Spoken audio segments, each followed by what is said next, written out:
तो इसमें अभी हम लोग लेके चल रहे हैं मुगलों को। मुगल मुगल में लास्ट क्लास हमने अकबर देखा था, तो आज हम लोग अकबर के बेटे यानी जहांगीर को देखेंगे। एक मिनट रुकिएगा। हाँ, आज हम लोग देखेंगे जहांगीर को। जहांगीर कौन थे भाई जहांगीर? तो समझना, ये थे अकबर के बेटे जिनका जन्म हुआ था 1569 में।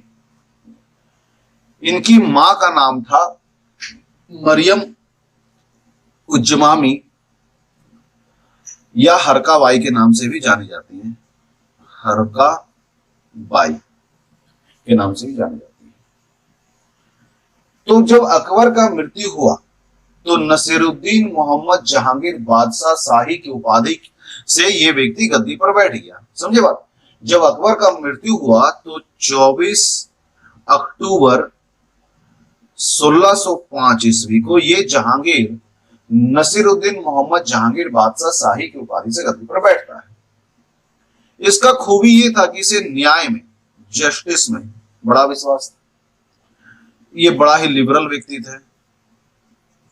दूसरा, ये जहांगीर ही था मुगलों में से वो पहला व्यक्ति जो न्याय का घंटा लगवाया था आगरा में। इसी से इसके न्याय प्रिय होने का परिचय हमें मिलता है। तो देखते हैं जहांगीर के बारे में डिटेल्स में और कि ये जहांगीर जो थे ये और क्या क्या ऐसा कर दिए जिसकी वजह से इनके बारे में बहुत सारे लोग विरोध भी करते हैं, पसंद नहीं करते, समझते हैं। तो जब जहांगीर गद्दी पर बैठते उस वक्त इनके साथ समस्या क्या था? इन्हें रिवोल्ट, विद्रोह का सामना करना पड़ा। किस बात के लिए? तो जहांगीर के एक भाई थे खुसरो शाह। खुसरो शाह जहांगीर का विरोध कर रहे थे। खुसरो जहांगीर का विरोध कर रहे थे। अमन जय हिंद। ये खुसरो शाह क्या किए? जहांगीर का विरोध करने के क्रम में जहांगीर इन्हें पकड़ के जेल में डाल देते हैं और इनका साथ देने वाले एक व्यक्ति थे जिनका नाम था गुरु अर्जुन देव।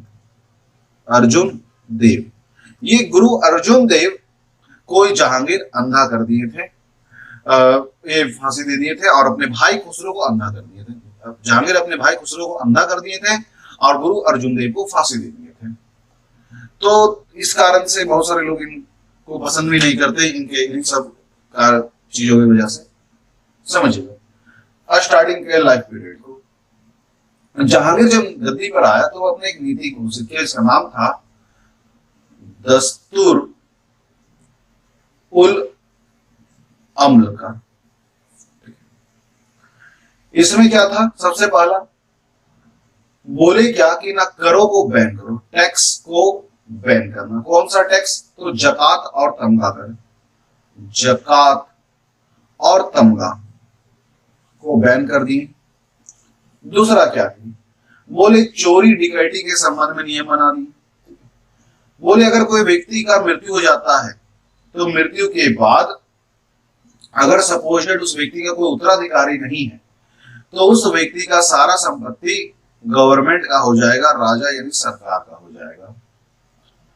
नेक्स्ट बोले क्या कि नशीले पदार्थ को बेचना नहीं है, यानी कि शराबबंदी समझ लो, दारूबंदी, है ना। सोनू जय हिंद। सोनू अर्थात 500। चलिए नेक्स्ट देखते हैं। अगला क्या बोले? कुर्की जब्ती या किसी का नाक काट देना, पहले सजा के रूप में नाक भी काट देता है, ये सब बंद करवा दिए। बोले क्या किसी का प्रॉपर्टी कोई जबरदस्ती उससे नहीं छीन सकता है। अस्पताल का अगर बात करें, हॉस्पिटल का, तो हॉस्पिटल भी लगवाए बहुत सारा। सड़क किनारे मस्जिद, कुआं, ये सब बनवाए, यानी एक अच्छा काम कर रहे थे कुल मिलाकर के। लेकिन जहांगीर के ऊपर एक खतरा मंडराया और खतरे का नाम था उसकी वाइफ नूर जहां। ये नूर जहां की कहानी को थोड़ा समझो। नूर जहां का एक्चुअल नाम था मेहरू निसा। क्या था? मेहरू निसा। एक मिनट, मेहरू निसा। ये मेहरू निसा मिर्जा ग्यास बेग की बेटी थी। मिर्जा गयास बेग की बेटी। ये मिर्जा गयास बेग के बारे में थोड़ा सा जानू कि इसे उपाधि दिया गया था इत्माद-उद-दौला का, खुद ने मेहरुन्निसा दी थी महारानी बनने के बाद। मेहरुन्निसा की माँ, ये भी बड़ा फेमस रही है, अस्मत बेगम नाम था, अस्मत बेगम। ये फेमस किस लिए थे? गुलाब से इत्र, भारत में जो इत्र है यही से शुरू हुआ। मेहरुन्निसा जब गद्दी पर आई, मतलब जब रानी बनी, तो ये डोमिनेट होने लगी। ये अपना गुट बनाई जिसका नाम था नूरजहां गुट। नूरजहां गुट। इस गुट का में कौन कौन थे? तो एक तो खुद नूरजहां थी, दूसरा गयास बेग, गयास बेग इसके पिता, आसफ खां इसका भाई, आसफ खां, देन आफ्टर शहजादा खुर्रम। खुर्रम, इन चारों को मिलाकर के ये अपना एक गुट बना ली। क्यों? राजा को कंट्रोल करने के लिए। बहुत डोमिनेंट महारानी थी, राजा को, राजपाट को, ये खुद राजा बनना चाहती थी। ये चाहती थी कि कैसे हम सबको कंट्रोल करके रखें, यानी उंगली पर सबको नचाएं। ये नूरजहां स्टार्ट कर दी क्या? बोली झरोखा दर्शन। अब ये क्या है भाई? झरोखा दर्शन रहता है महल में। आप देखे होंगे जोधा अकबर में एक खिड़की बना रहता है कि केबिन टाइप का, वहां से रानी नैन मटक्का करते रहती है राजा के साथ, आंख टिमटिमाना, आंख मारना, यही था झरोखा दर्शन। ठीक है, तो इस तरह का ये व्यवस्था स्टार्ट की। ये तो इन दोनों का इंट्रोडक्शन हो गया। आगे हम लोग देखेंगे इनका अभियान। तो इनका पॉलिटिकल कैंपेन में सबसे पहले नाम आएगा मेवाड़ का। मेवाड़, मेवाड़ में 1605 से 1615 का इनका कैंपेनिंग होता है। यहां पर बार बार ये अटैक कर रहा था, समझ रहे हो? 1605 से 1615 10 साल ये अटैक किया, हर बार हार जा रहा था। लेकिन अल्टीमेटली 1615 में मेवाड़ के राजा जो थे राणा अमर सिंह, राणा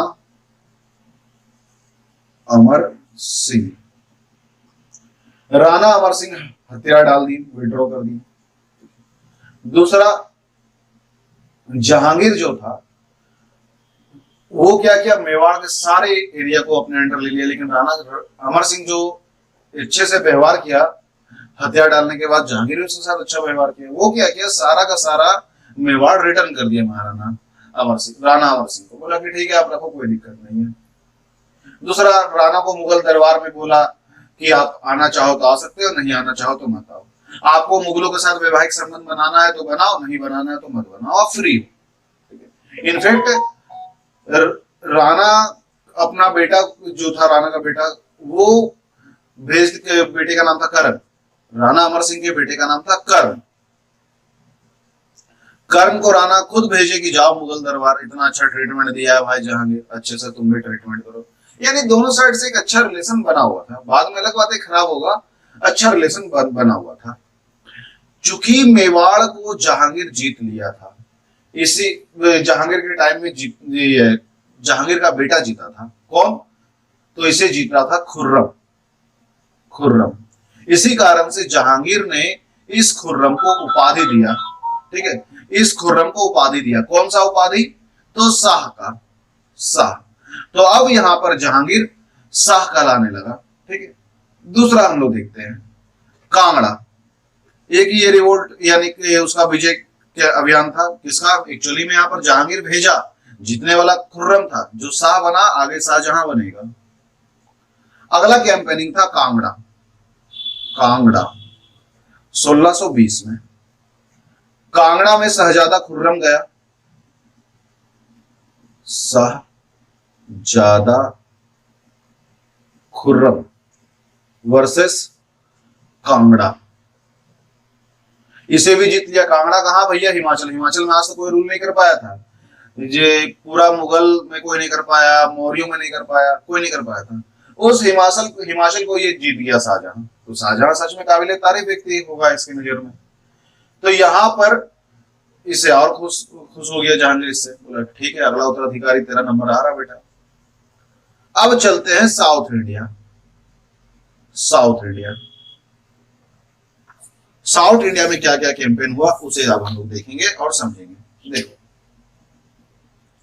साउथ इंडिया में पहला नाम आएगा अहमदनगर का। अहमदनगर, अहमदनगर का जो वजीर था जिसका नाम था मलिक अंबर, अदिति जय हिंद, मलिक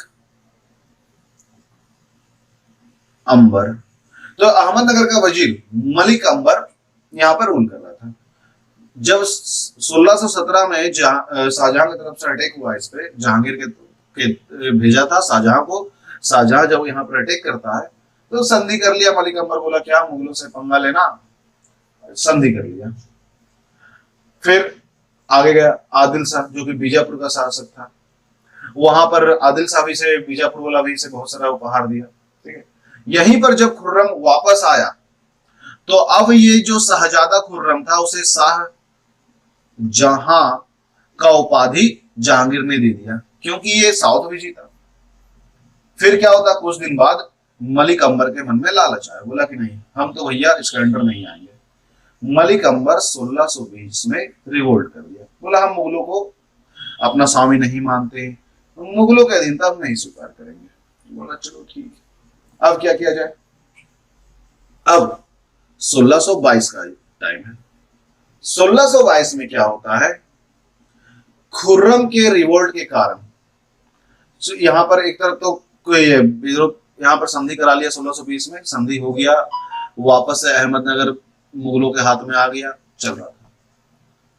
1622 में क्या हुआ, खुर्रम रिवोल्ट कर दिया खुद जहांगीर के खिलाफ। उधर इसका लाभ उठा करके अहमदनगर स्वतंत्र हो गया। इस बार फिर जहांगीर भेजता है अहमदनगर, अपने इस बार वजीर को भेजा, अहमदनगर को फिर अंदर किया। लास्ट में अलग बात है, मलिक अंबर का मृत्यु हो जाता है। अब बात आता है कांधार। कांधार, अब मुगल हारना शुरू करेंगे, उनका हारने वाला जो है ओपनिंग शुरू होगा। कांधार यानी वर्तमान का अफगानिस्तान। अफगानिस्तान, तो यहां अफगानिस्तान में क्या हुआ, कांधार यानी अफगानिस्तान, यहां पर मध्य एशिया फारस के लोग आकर धावा बोल चुके थे। शाह अब्बास, फारस का रूलर था, शाह अब्बास जीत चुका था। पहुंचा मुगल, कुछ नहीं कर पाया, मुगल के हाथ से कांधार निकल गया और वापस से कभी भी कांधार फिर इंडिया के हाथ में नहीं आया। अब देखते हैं राजपूतों के प्रति क्या पॉलिसी था जहांगीर का। राजपूतों के प्रति क्या पॉलिसी था, सबसे पहला ये अकबर की राजपूत नीति को जारी रखा। अकबर का राजपूत नीति जो था कि अच्छे से व्यवहार करना जारी रखा। क्या, तो शादी विवाह करेंगे, दरबार में बुलाएंगे, ऊंचा ऊंचा पद देंगे, सारी चीज। धार्मिक नीति की अगर बात करें तो वही सेक्युलर, ये भी अकबर के तरह ही सेक्युलर फिलोसफी फॉलो की। इनफैक्ट राखी भी बनवाया, रक्षाबंधन बनाया, सब किया। इसी जहांगीर के टाइम में कुछ विदेशी दौरा भी हुआ। कौन, तो EIC का, east India company. Captain Hawkins, वो 1608 में से 1611 के बीच में वो इंडिया पहुंचा। कहां, सूरत पहुंचा। सूरत पहुंचा। तो जब ये इंडिया आया हॉकिंस, तो ये इसे वहां ब्रिटेन के रूलर जिसका नाम था जेम्स प्रथम, जेम्स फर्स्ट, ये एक लेटर भेजा था, बोला था जाके अकबर को दे देना, लेकिन अकबर तो उठा नहीं, तो क्या करे, वो लेटर अभी हॉकिंस दे दिया जहांगीर को। दोनों का मुलाकात कहां हुआ, तो हॉकिंस जहांगीर से मिलता है आगरा में। हॉकिंस आया सूरत, सूरत के बाद वो चल गया आगरा। आगरा जाने के बाद वहां पर वो मिला जहांगीर से। जहांगीर को बोला साहब ऐसा है कि मेरे साहब यानी जेम्स फर्स्ट ने खत भेजा है, फूल तुम्हें भेजा है, खत में टाइप से खत भेजा आपके लिए, जय हिंद जतिन, तो खत आप स्वीकार करो, आपके पिता के लिए। तो जहांगीर बोले कि अरे जनाब, पिताजी तो अल्लाह को प्यारे हो चुके हैं, तो ऐसा करो वो जो फूल भेजा है खत में वो मुझे दे दो। बोले ठीक है, तो जहांगीर ले लिया उस खत को। यहां पर ये हॉकिंस का था क्या कि ये फारसी जानता था, तो ये फारसी लैंग्वेज में बात किया जहांगीर से। जहांगीर भी फारसी जान रहा था, ये भी जान रहा था, कम्युनिकेशन अच्छा हुआ। जहांगीर खुश हो गया। खुश होने के बाद जहांगीर क्या बोला कि भाई बड़ा अच्छा आदमी है, मेरे भाषा में बात करता है, विदेशी होने के बावजूद, चलो हम तुम्हें उपाधि देंगे। उपाधि क्या? तो इंग्लिश खान का, इंग्लिश खान। ठीक है। दूसरा देखते हैं 1615 में, यहां पर क्या होता है, सर टॉमस रो, सर टॉमस रो, सर टॉमस रो नाम से जो व्यक्ति था, जिसे कि जेम्स फर्स्ट इस बार भेजा 1615 में। हॉकिंस से काम नहीं बना, बिजनेस का परमिशन लेना था, नहीं मिला कुछ खास। ये तो खुद उपाधि ले लिया हॉकिंस और 400 मनसब लेके बैठ गया। तो इस बार James Prinsep sir Thomas Roe को बोला कि तुम जाओ भारत और थोड़ा जहांगीर को मनाओ ना, बिजनेस का परमिशन लेके आओ। बोला ठीक है, और ये सफल हो गया। इस सर टॉमस रो को सूरत में बिजनेस करने का अलाउ कर दिया जहांगीर। उसके बाद जो आया उसे जाना पड़ता है। तो जहांगीर निकल लिया भाई हल्के में। 1627 में जहांगीर का मृत्यु हो गया और इसका मकबरा जो है लाहौर में बना हुआ है। अब जहांगीर जब निकला तो अब कौन बैठेगा भाई गद्दी पर? तो गद्दी पर बैठेगा शाहजहां। शाहजहां, ये शाहजहां 1627 से 1658 ईस्वी तक मुगल की गद्दी पर बैठा। तो शाहजहां तो काबिल व्यक्ति था, आप देखिए कि ना इतना जीत दिलाया, सब कुछ सही था। प्रॉब्लम क्या हो गया, देखते हैं क्या हुआ। थोड़ा सा याद करो, शाहजहां की वाइफ थी मुमताज महल, बेचारा बड़ा मोहब्बत करता था मुमताज से, मुमताज महल। तो ये जो मुमताज महल थी, इसका एक्चुअली नाम था मलिका ए जमानी, सॉरी अर्जुना मद बानो बेगम, है ना। इसका एक्चुअल नाम था अर्जुन मद बानो बेगम। ये उपाधि धारण की थी क्या, मलिका ए जमानी, मुमताज महल, ये सब उपाधि था इसका। इसके साथ भी एक स्कीम हुआ क्या, पहले जब ये मरी तो इसको तो बहरामपुर में दफना दिया था शाहजहां, लेकिन बाद में बोला कि नहीं यार, कोई अच्छा इसके लिए कुछ बनवाते हैं, बीवी थी बड़ा पसंद थी, तो ताजमहल बनवा दिया। वहीं पर फिर कब्र से वो निकलवाया, वापस से दफनाया। वाह, मरने के बाद भी चैन नहीं। लेकिन एक बात है, जो भी बोलो, शाहजहां का जो टाइम पीरियड है ना, वो मुगलों का गोल्डन एरा, या बोल सकते हो मेडावल इंडिया हिस्ट्री का गोल्डन एरा कहलाता है, गोल्डन एरा। या यूं भी बोल सकते हैं कि इंडियन आर्किटेक्चर का गोल्डन एरा कहलाता है ये। मुगलों का गोल्डन एरा, इंडियन आर्किटेक्चर का golden era, medieval India history का गोल्डन एरा। क्यों? शाहजहां बहुत पैसा खर्च किया, लाल किला बनवाया, मोती मस्जिद बनवाया, जामा मस्जिद, ताजमहल। अब बनवाने से क्या हो रहा था, तो लोगों को काम मिल रहा था, रोजगार मिल रहा था, रोजगार। रोजगार मिलने की वजह से क्या हो रहा था, सर्कुलेशन या रोटेशन ऑफ मनी हो रहा था।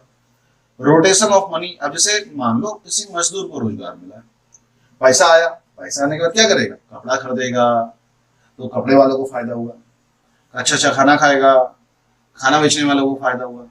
अल्टीमेटली रोटेशन ऑफ मनी, इससे जीडीपी बढ़ता है। तो इस कारण भी ये गोल्डन एज पीरियड कहलाता है। ये शाहजहां ही था जिसे कोहिनूर हीरा मिला था, यानी मुगलों में कोहिनूर शाहजहां के पास आया था, गोलकुंडा का वजीर दिया था। देखो शाहजहां के बारे में बहुत कुछ है, लेकिन इसका युद्ध नीति से ज्यादा इसका बोल सकते हो कि आर्किटेक्चर। लेकिन आर्किटेक्चर पार्ट हो जाता है बाबू आर्ट एंड कल्चर का, इसलिए हम लोग क्या करेंगे, इसके पॉलिटी को देखेंगे, यानी हिस्ट्री को देखेंगे। तो इसके इन्वेजन को देखो, बुंदेला, सॉरी बुंदेला, वो बुंदेलखंड वाला बुंदेला 1628 ईस्वी में। देखो हुआ क्या यहाँ पर, जुझार सिंह बुंदेला यहाँ के रूलर थे। जुझार सिंह बुंदेला, इसके साथ शाहजहां का युद्ध हो गया। शाहजहां, ये मुगलों के अधीन था और स्वीकार कर दिया था। शाहजहां धावा बोल दिया। अल्टीमेटली एग्री कर गया पहली दफा में, बोला ठीक है हम अधीनता स्वीकार करते हैं। कुछ साल में, अब इसे तो भैया बर्दाश्त होगा नहीं, बर्दाश्त किया, कुछ साल पेशेंस रखा, शक्ति बनाया। 1635 में वापस से रिवोल्ट कर दिया मुगलों के खिलाफ। इस बार औरंगजेब आया था। औरंगजेब था भैया अलग ही तरह का आदमी। जुझार सिंह बुंदेला को मार दिया, सारे मंदिरों को तोड़ दिया, मस्जिद का वहां पर निर्माण करवा दिया और चला गया। फिर अब आता है खाने जहां लोदी। खान ए जहां लोदी, ये 1629 का एपिसोड है इसका। खाने जहां लोदी जो है, ये एक्चुअली में अफगान सरदार, क्या था? अफगान सरदार, इसको पीर खां भी बोलते हैं। इसका युद्ध हुआ था भैया शाहजहां से डायरेक्ट। इसमें खाने जहां मारा जाता है, शाहजहां जीत जाता है। ये साउथ के साइड का था। अब पुर्तगाली यूरोपियन एंटर कर चुके हैं, पुर्तगालियों का बारी आएगा। तो ये जो पुर्तगाली थे, पुर्तगाल वाले, हुआ क्या कि बंबई में कर रहे थे व्यापार। तो व्यापार में क्या हुआ कि जो सॉल्ट है, नमक, नमक में बंगाल में कर रहे थे व्यापार। तो हुआ क्या, मुगल पुर्तगालियों को बोले कि नमक के बिजनेस पर तुम्हारा मैं मोनोपोली देता हूं, तुम ही करो, सिर्फ तुम ही नमक बेचो और कोई नहीं बेचेगा। पुर्तगाली को, लेकिन पुर्तगाली इन सबों का रिजल्ट क्या दिए कि बाजार में लूट मार करने लगे, लोगों को पकड़ पकड़ कर मारपीट करके जबरदस्ती उसे ईसाई धर्म अपनाने पे मजबूर कर दिए। शाहजहां को पता चला, सारा घटना बंगाल का था। शाहजहां को पता चला, पुर्तगाली को दौड़ा दौड़ा कर मारा। ये सभी भागे हुगली और हुगली पर अधिकार कर लिए।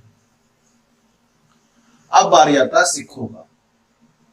ये रिवोल्ट है करीब सिखों का। सिखों में तो के साथ इनका तो शाहजहां का बेफालतू का झगड़ा हो रहा था। हुआ क्या, एक सिख गुरु थे, सिख के छठे गुरु हरगोविंद सिंह। हुआ क्या कि ना शाहजहां का एक बाज था, वो उड़ करके गुरुजी के पास चला गया। तो पहुंच गए सारे कि भैया बाज हमारा है, दे दो। हरगोविंद सिंह बोले कि देखो, ये स्वतंत्रता हर जीव का नेचुरल राइट है, प्रकृति के द्वारा दिया गया अधिकार। वो अपनी इच्छा छोड़ के मेरे पास आया है, जब तक इच्छा है यहाँ पे रहेगा, जब इसका इच्छा करेगा आपके पास जाने का चला जाएगा। अब मैं अगर इसे आपको सौंप दूं तो यहाँ पर अधर्म हो जाएगा और वो मैं नहीं कर सकता। अब मुगलों ने हमला बोल दिया, तो अब सिखों ने भी हमला बोल दिया। इसमें मुगल पिटा गए, मुगल भागे जान बचा करके। पहला झगड़ा। दूसरा क्या हुआ, एक कहा जाता है डाकू, कहीं कहीं पे कहा जाता है कि नहीं स्वतंत्रता सेनानी थे, मुगलों के खिलाफ लड़ रहे थे। अलग बात है, थोड़ा विवादित है इस पे, जो भी। तो वधी चंद्र, वधी चंद्र, ये वधी चंद्र जो थे, मुगलों के घोड़े को लेते आए, 2 घोड़े को, और गुरुजी को भेंट कर दिए। मुगल आए युद्ध करने, मुगल युद्ध में हार के भाग गए। एक कहानी। दूसरी कहानी बोलती है नहीं, घोड़ा था गुरुजी का, मुगल कर लिए थे चोरी, ठीक है, मुगलों के सिपाही कर लिए थे चोरी। तो बधी चंद्र वापस से उस घोड़े को वहां से चुरा के लाया और गुरुजी को सौंप दिया। मुगल पहुंच गए हमला करने के लिए। इस बार फिर मुगल पिटाए, भाग गए। तो गुरु जी बोले क्या कि ना बहुत यहाँ पर फालतू का झमेला हो रहा है, झगड़ा हो रहा है, तो इन सबों को छोड़ करके वो चल गए किरतपुर। नेक्स्ट, ये तो था भैया उसका रिवोल्ट। अब है एक्सपेंशन, कहां कहां वो फैला। तो पहला बात आएगा अहमदनगर का। अहमदनगर 1633।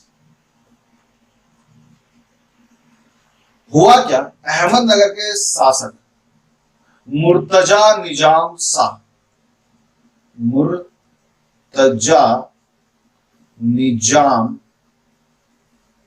शाह, ये जो व्यक्ति था खाने जहां का सहायता कर दिया था, जिस कारण से शाहजहां बोले क्या कि भैया इसको हटाना पड़ेगा, मारना पड़ेगा। और उसे भी अहमदनगर चाहिए था मुगलों को।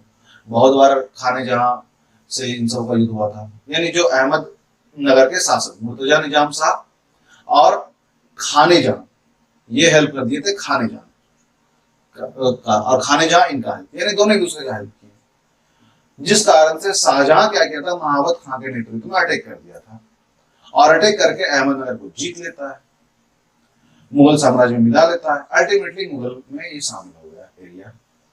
अगला समस्या हुआ गोलकोंडा। गोलकोंडा जहां का वजीर शाहजहां को देगा वो कोहिनूर। तो गोलकोंडा का शासक था कुबुत्सा, वो डायरेक्ट संधि कर लिया, वो झगड़ा झमेला नहीं किया, उल्टा शाहजहां को दे भी दिया कोहिनूर। फिर बारी आता बीजापुर। बीजापुर का शासक था मोहम्मद आदिल शाह, वो भी मुगलों का अधिकार स्वीकार कर लिया। फिर बारी आया कांधार, तो कांधार तो कभी हाथ लगा ही नहीं। ये सब था राजनीति। थोड़ा सा जान लो उनका राजपूत पॉलिसी और धार्मिक नीति। तो 1632 ईस्वी में शाहजहां क्या किया, बहुत सारे मंदिरों को तोड़वा दिया। क्यों तोड़वाया? धर्म के कारण नहीं, पैसे के कारण। क्योंकि शाहजहां को करना था ऐस, मतलब बड़ा बड़ा महल किला बनवाना है, तख्ते ताउस बनवाना, पैसा कहां से आएगा? पेड़ पे तो उगता नहीं है, क्या करें? मंदिरों को तोड़ के पैसा निकालना था। दूसरा, लेकिन एक अच्छा काम भी किया, क्या? खंबात की खाड़ी जहां पर है खंबात, वहां पर गौ हत्या बैन करवा दिया था। फिर अकबर जो था मुगल काल में सिजदा को चलाया था, उसे समाप्त करके चरहार ए तस्लीमी शुरुआत किया, बस नाम बदल दिया, कुछ काम में अंतर नहीं था। फिर इलाही संवत को समेट कर समाप्त करके हिजरी संवत स्टार्ट किया था। हिजरी संवत, वो पैगंबर साहब वाला हिजरी संवत। दूसरा, चित्तौड़ का किला पे ये अटैक कर देता है, क्योंकि चित्तौड़ ने वादा किया था कि भाई हम मुगलों के साथ संधि करेंगे। एक ही शर्त पर जहांगीर एग्री हुआ था कि चित्तौड़ कभी भी अपने किले का रिनोवेशन नहीं करवाएगा, लेकिन वो रिनोवेशन कराए, संधि तोड़े, इसलिए अटैक कर दिया। लेकिन ऐसा नहीं कि राजपूतों को पद नहीं दिया, ऊंचा पद भी दिया है। अब डिक्लाइनेशन शुरू होगा मुगलों का। कैसे? आपस का झगड़ा। शाहजहां हो गया था बीमार, उसका बड़ा बेटा दारा सिको, ये आगरा का सूबेदार था। दूसरा सूजा, ये बंगाल का सूबेदार था। तीसरा औरंगजेब, ये साउथ का था। और चौथा है मुराद, ये गुजरात का था। जब पता चला चारों को कि ना भाई इनके फादर निकलने वाले हैं, तो अगला राजा को, अब चारों एक दूसरे को मारने पे उतारो। तो मुराद और दारा, ये सूजा का कुछ खास झमेला झगड़ा नहीं हुआ, मेनली झगड़ा हुआ है औरंगजेब का दारा सिकों से, इन दोनों का झगड़ा हुआ है। पहला हुआ था धर्मट का युद्ध इन दोनों के बीच में 1658 में, धर्मट का युद्ध, इसमें औरंगजेब जीत गया। फिर दूसरा हुआ सामूगढ़ का युद्ध, वही इसी ईस्वी में 1658 में, सामूगढ़ में भी औरंगजेब जीता। दोनों जगह औरंगजेब जीता है अल्टीमेटली। औरंगजेब अल्टीमेटली सबों को हरा करे, सभी भाइयों को, इनफैक्ट अपने पिता को भी जाके जेल में बंद कर दिया। बोला कि ये बूढ़ा जिंदा रहा तो पूरा खजाना खाली कर देगा। कि पहले ताजमहल बनवाया, लाल किला, जामा मस्जिद, तख्ते ताउस, बहुत सारा चीज बनवाया। इनफैक्ट शाहजहां का अभी भी पेट नहीं भरा था। शाहजहां तो ब्लैक ताजमहल भी बनवाने वाला था, अगर जीवित रहता तो बनवा भी लेता। अलग बात है कि उसके बाद मुगलों को तो कटोरा पकड़ना पड़ जाता। औरंगजेब के टाइम तक में मुगल खजाना पूरा से खाली हो चुका था, मुगलों के पास कुछ बचा नहीं था पैसे के तौर पर, ट्रेजरी के तौर पर, रेवेन्यू जो आ रहा था बस उसी से काम चल रहा था। इसी कारण से औरंगजेब जब गद्दी पर बैठा तो वो मंदिरों को तोड़वाना, लुटवाना शुरू किया, ताकि पैसा आए। मंदिरों में पैसा था, तो पैसे के चक्कर में सारा खेल हुआ है यहाँ पर। अल्टीमेटली यहां पर हम देखते हैं कि ये बैठ चुका है गद्दी पर औरंगजेब, और डिक्लाइनेशन ऑफ मुगल भी स्टार्ट हो चुका है। तो गाइस आज की क्लास में हमने जहांगीर और शाहजहां दोनों को देख लिया। कल की क्लास में हम लोग मुगलों को देखेंगे, मुगलों में औरंगजेब को देखेंगे। ठीक है,